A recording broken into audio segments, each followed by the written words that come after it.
Hey, welcome back to another episode of the Career Strategy Podcast. And today we have an episode with a really practical tip if you are applying to jobs right now. Or if you know someone who is, forward this episode to them right now so they do not miss out on this. So, when you are applying for jobs, a big part of the challenge is trying to stay visible, right? And there's multiple points in the job search when you have to think about being visible. The first part is even getting the interview to begin with, right? So you're trying to make the very best resume, the very best LinkedIn profile that's going to capture enough of the person's attention so they invite you to an interview so they can learn more about you. That's kind of hurdle number one, being visible enough from other candidates that you get an interview. Now, we're not going to focus on that. We are going to focus on how to be visible specifically after interviews. So let's kind of play a scenario out. You get invited to an interview, it went really well, and then what happens? Well, the people interviewing you more than likely are going to interview a bunch more people, right?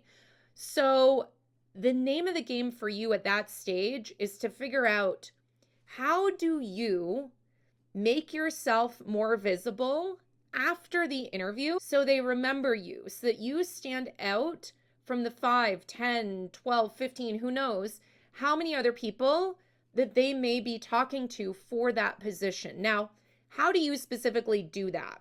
You want to be following up after the interview. Now, I know following up and sending thank you notes and things like that kind of, for some people, kind of feel like it's an old school thing to do.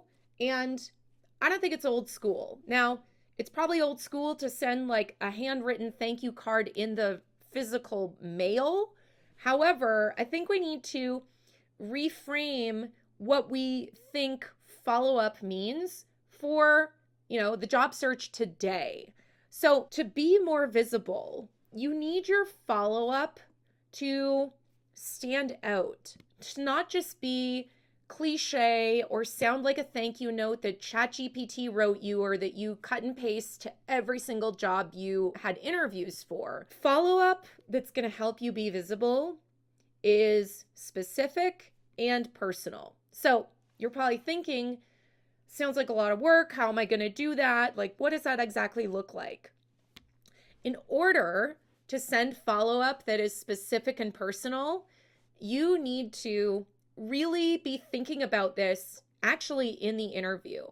And in the interview, you need to be like an investigator or a journalist who is listening and looking for topics that the person interviewing you kind of really is interested in or latches onto, or any commonalities that the two of you may have. Maybe you both have an interest in a certain software or methodology, or you both, went to the same college or from the same town or something like that. You want to be looking for points of interest or overlap or commonality that you can then refer to in your follow-up to help them remember who you were. So let's imagine you're in the interview and you're interviewing for a project manager job. Let's imagine that. Now in the interview, let's imagine you mentioned how in your previous role, you used the software Airtable to build out a bunch of project management stuff. And the interviewer says, "Oh, Airtable, I haven't heard of Airtable. Tell me more about that." So you tell them about it, and then they're really interested. And maybe in the interview you say, "You know what? I can send you like some of the best articles or videos I've, read or listened to about Airtable." Even if you don't say that after the interview, that would be a great thing to put in the follow-up, right? "Hey, dear so-and-so, thank you so much for the interview. It was great to chat about the role at XYZ company.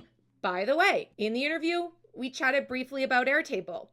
Here's a link to 2 articles and a video that have been really helpful in me learning Airtable. Hope this helps."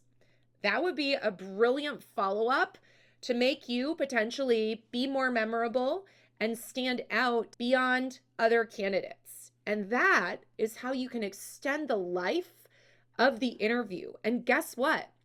If you send an email like that, it is very likely the person will reply. And then what's happening?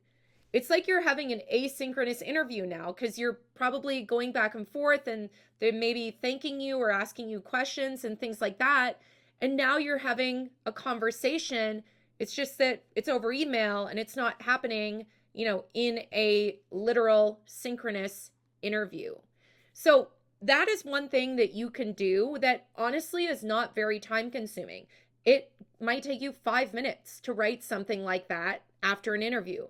But you can only do that if you're thinking ahead and knowing that after the interview, you're going to do that. So you're listening for these things to do and talk about and reference when you send that follow-up. And another little tip I'll give you is that after every interview, take just 2-3 minutes to jot down topics that you talked about that you could use when you send that follow-up. So if you're interviewing and you're not getting job offers, or next time you're in a job search, this is a great tip to be able to extend the life of the job interview. And like we said at the beginning, try and increase your visibility amongst the other candidates. All right.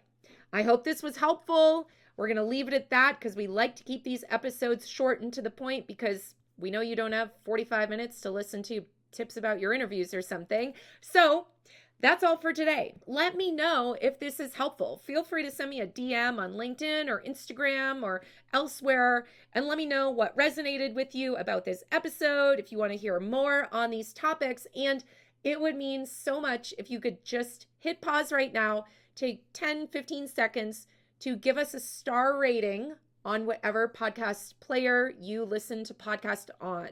This would help other people see our podcast, because the star ratings, guess what? Help us be more visible to potential listeners, right? So visibility isn't just about your job search. It also applies to the world of podcasts. All right. I hope you have a great rest of your day, and I will see you very soon next week. Talk to you later.